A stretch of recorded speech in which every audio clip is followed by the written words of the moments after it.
Janasena party 5వ ఆవిర్భావ దినోత్సవం సందర్భంగా రాజమండ్రి ఆర్ట్స్ కళాశాల మైదానంలో ఏర్పాటు చేయబోయే భారీ బహిరంగ సభకు ఏర్పాట్లు పూర్తవుతున్నాయి. ఇంచుమించుగా జిల్లా వ్యాప్తంగా కూడా మొత్తం ఈ కార్యక్రమాన్ని విజయవంతం చేసేందుకు అందరూ నాయకులు కూడా తీవ్రమైన కసరత్తు చేస్తున్నారు. దీనికి సంబంధించి మనతో మాట్లాడేందుకు రాజమండ్రి జనసేన పార్టీ లోక్సభ అభ్యర్థి ఆకుల సత్యనారాయణ మనతో ఉన్నారు. ఆయన అడిగి మరిన్ని వివరాలు తెలుసుకునే ప్రయత్నం చేద్దాం. సార్ చెప్పండి, ఎంతవరకు వచ్చినాయి ఏర్పాట్లు అన్నీ కూడా నిర్విరామంగా జరుగుతూ ఉన్నాయి.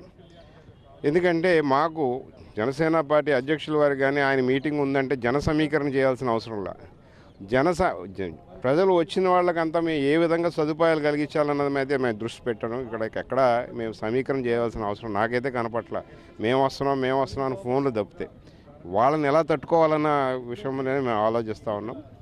తప్పకుండా పవన్ కళ్యాణ్ గారి అవకాశం తీసుకుని రాష్ట్ర ప్రజలను ఉద్దేశిస్తూ వారి యొక్క ఆలోచన కానీ వారి యొక్క రాజకీయ వ్యవస్థ ఎలా నిర్మాణం చేయదలుచుకున్నారో ఈ రాష్ట్ర ప్రజానీకానికి సంక్షేమం కానీ అభివృద్ధి కానీ వారి భవిష్యత్తు కోసం ఏం చేయాలన్న దాని మీద నిర్దిష్టమైన అభిప్రాయాలు తెలియజేస్తారు. ఇప్పటికీ మీరు పెట్టిన ప్రీ మేనిఫెస్టో మీద ఈ ఆచరణ సాధ్యంగా హామీలు అనేది ఒక ఆరోపణ చేస్తారు.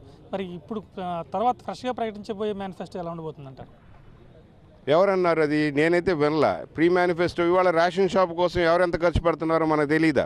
ఏ గవర్నమెంట్ బియ్యం ఎన్ని రూపాయలకు కొంటుందో తెలియదా? కేజీ 30 రూపాయలకు కొంటా ఉంది. హ్యాండ్లింగ్ ఛార్జెస్, రేషన్ షాప్ డీలర్స్కి ఇచ్చే కమిషన్స్, లేకపోతే ట్రాన్స్పోర్ట్ ఛార్జెస్. ఇవాళ కేంద్ర ప్రభుత్వం 28 రూపాయలు పర్ కేజీ బియ్యంకి ఇచ్చినా రాష్ట్ర ప్రభుత్వానికి స్టోరేజు, హ్యాండ్లింగు ఇవన్నీ చేస్తూ ఉంది. దాని పైపెచ్చు సివిల్ సప్లై డిపార్ట్మెంట్. దాని మీద మనం రోజు చూస్తూ ఉంటాం, అలవాటైపోయింది. ఒక 6 టన్నులు రేషన్ బియ్యం పట్టుకుని ఏంటి, ఎవరిని మోసం చేస్తూ ఉన్నారు, ఎవరు ఎందుకు చెప్తా ఉన్నారు? ఇటువంటి శక్తులే ఇవాళ అది అమలు కాదు అని చెప్పగలుగుతున్నారు తప్పితే ఏ విధంగా అమలు అవ్వగలదో నేను చెప్తాను. లెక్కలతో సహా చెప్పగలను నేను. ఇంకా నేను యాక్చువల్ లెక్కలు చూడకుండా మీకు చెప్పా ఇందాక. ఇవాళ కేంద్ర ప్రభుత్వం ఇచ్చేది 28 రూపాయలు పర్ కేజీ. సో ఇవన్నీ డబ్బులు ఎక్కడ పోతా ఉన్నాయి? ఎందుకు ఇవ్వలేరు అంటున్నారు? ఉచిత గ్యాస్ సిలిండర్లు ఒక పేద కుటుంబాలకి సంవత్సరానికి 4,500 ఇవ్వలేదా? ఖచ్చితంగా ఇవ్వగలరు. కాబట్టి ఇవాళ ఏదైతే కన్వర్జెన్స్ తీసుకొచ్చే విధానంలో ఇవాళ పిల్లలు కన్వర్జెన్స్ తీసుకొచ్చే ఉదాహరణకు చెప్తాను మీకు. ఎస్సీ హాస్టల్ నిర్వహణకి ఎంత అవుతుంది, బీసీ హాస్టల్ నిర్వహణకి ఎంత అవుతుంది, ప్రతి విద్యార్థి మీద నెలకి ఎంత ఖర్చు పెట్టదలుచుకున్నారు, వీటన్నిటిని దృష్టిలో పెట్టుకుని ఏ విధంగా దాన్ని కన్వర్జెన్స్ తీసుకొస్తే కుటుంబాల యొక్క స్థితిగతులు ఏ విధంగా మారతాయనే ఆలోచన జనసేన నాయకుడికి ఖచ్చితంగా ఉంది. ఆయన చేయగలడు. ఎందుకంటే దాంట్లో అవినీతి గురించి ఆలోచించట్లేదు కాబట్టి చేయగలడు. దాంట్లో అవినీతి గురించి ఆలోచించే వ్యక్తులందరూ కూడా ఇటువంటి సాకులు, కుంటి సాకులు చెప్పే విధానం మనందరం చూస్తూనే ఉన్నాం. సార్, మీరు చెప్పిన గతంలో కవాతు చేశారు, ప్రజా పోరాటం ప్రతి చోట కూడా సభకు ప్రజలు వస్తున్న ప్రజానికానికి సభ సరిపోయిన పరిస్థితి. ఇప్పుడు ఈరోజు కూడా ఈ ప్రాంగణం సరిపోద్దంటారా? నిజానికి మనం వాస్తవం మాట్లాడుకోవాలంటే రాజమహేంద్రవరంలో ప్రస్తుతానికి పవన్ కళ్యాణ్ గారి సభకి సరిపడే మైదానం లేదనేటువంటి మాట వాస్తవం. మామూలుగానే మనం చూసాం, కవాతు సమయంలో ధవళేశ్వరం బరాజ్ మీద కవాతు నిర్వహిస్తే ధవళేశ్వరం బరాజు మొత్తం జనసాంద్రంతో నిండిపోవటం మాత్రమే కాకుండా గోదావరిలో నీటిలో సైతం పైన ఎంత ఉన్నారో కింద అంతమంది ఉండి నడిచినటువంటి సందర్భాన్ని మనం చూసాం. అలా చూసుకుంటే ఇవాళ పవన్ కళ్యాణ్ గారి మీటింగులకి స్వచ్ఛందంగా వచ్చేటువంటి జనసాంద్రతను మనం చూస్తే మరే ఇతర రాజకీయ పార్టీకి కూడా ఈ రకమైనటువంటి అవకాశం లేదు. వారు ఈ స్థాయిలో జనాన్ని తీసుకురావాలంటే వాళ్ళకి ఖచ్చితంగా కోట్లాది రూపాయలు ఖర్చు అవుతుంది. తూర్పు మార్పునకు నాంది అంటారు. ప్రధానంగా ఇక్కడి నుంచి మీ పార్టీ మొదటి సభ జరగబోతోంది. దీని ద్వారా రాష్ట్ర వ్యాప్తంగా మరింత బలంగా వెళ్ళే అవకాశం ఉంటుంది ద్వారా ఈ సభ ద్వారా ఏమైనా దిశానిర్దేశం చేసే అవకాశం ఉంటుందంటారు?